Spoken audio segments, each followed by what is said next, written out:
Chapter 7, Views of Life. Aristotle. What is it that makes human being different from the rest of the animal kingdom? Aristotle answers, reason only humans are capable of acting according to the principle and in so doing taking responsibility for their choices. We can blame Johnny for stealing the candy since he know it is wrong. But we would blame an animal since it does not know any better. The function of man is to live a certain kind of life. And this activity implies a rational principle and function of the good. Man is the good and noble performance of this.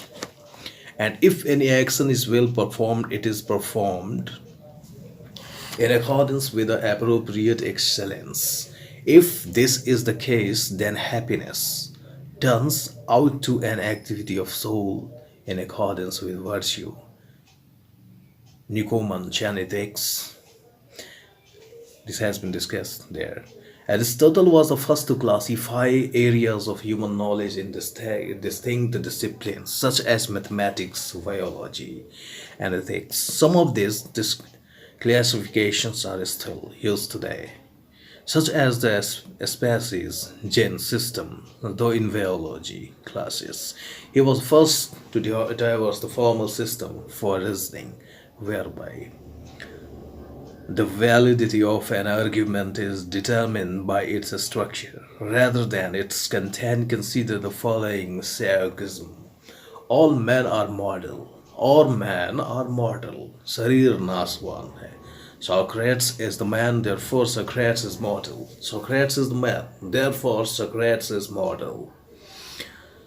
Here we can see that as long as the premises are true, the conclusion must also true, no matter what we substitute for man or is mortal. Aristotle brand of logic dominated this area of modern symbolic logic in the late 19th century.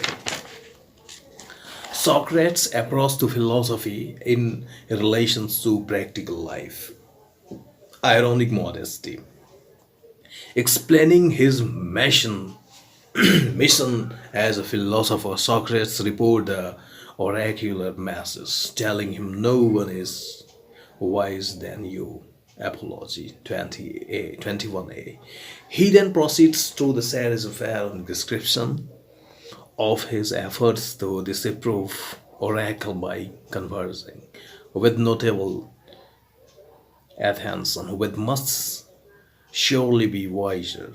In such case, however, Socrates include that he has a kind of wisdom that each of them lacks, namely an open awareness of his own ignorance.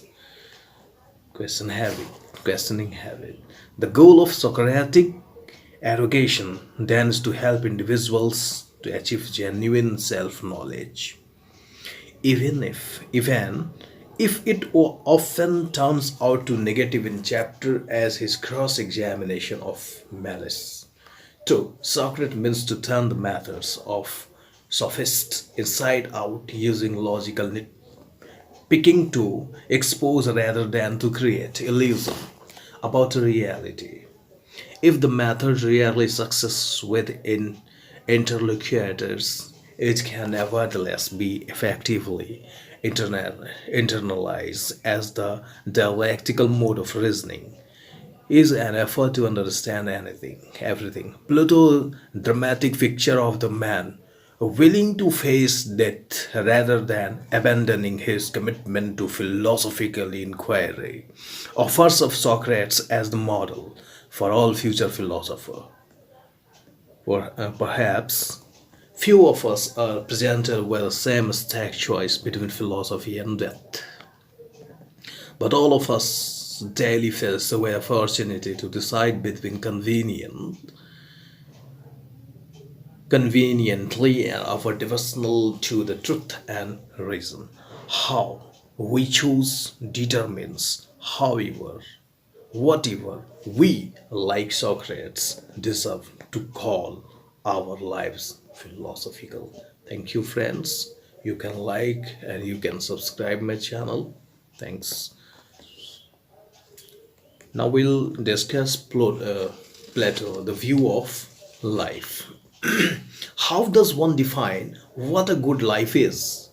All of us have our own perception of what would consist of in a good life of ourselves. Many would probably say happiness, wealth, and love. Although is the true for everyone, most likely, no Plato has its own nation, no one goodness, and the good life was, in general. The good life is the state in which a person would be the most happy. Happiness is the state in which we have everything and want nothing. Happiness is the state in which we have everything and want nothing. All of essential of the good life have been acquired, and thus one is happy. Plato sees the good life as the state of person inhabit total virtue. He reasons that a person will exhibit total virtue when his desires have been put out. Plato views the good life as being attained. Though the perfect love and lacks of desire, he ultimately sees the good life as the state of person exhibits total virtue. But what does he consider virtue? But what does he consider virtue? Virtue comes from the absence of desire. Virtue comes from the absence of desire. So true happiness means being satisfied to the point one does not have desire. This satisfaction and happiness occur when the person arrives at the mystical understanding of the world. He believes that everyone has a power to be virtuous, that is obtainable, hidden in our nature. Plato feels that good life is the same for all people. This I necessarily do not agree on. It is impossible for the same common thing to bring happiness to every human being. Each of us has our own needs to wants to be fulfilled. I do, though, agree in some ways with Plato to an extent to modernize it. I agree that finding the bare necessity and having those can bring happiness. Once we can separate our needs from our wants, I think more people would find happiness. Can a new car really make you happy? Can a new car really make you happy? Or what? Or that new watch you have been eyeing? Perhaps for a while it may, but I would put money on it that it wouldn't truly bring you harmony and happiness. Plato views happiness as the state in which we have everything and want nothing. This is when total virtue. Thank you, friends. You can subscribe my channel. You can like this video. I would like to discuss the Plato word again as a conclusion of the topic. He views happiness as the state or condition in which we have everything and want nothing. And this is when total virtue. Thank you.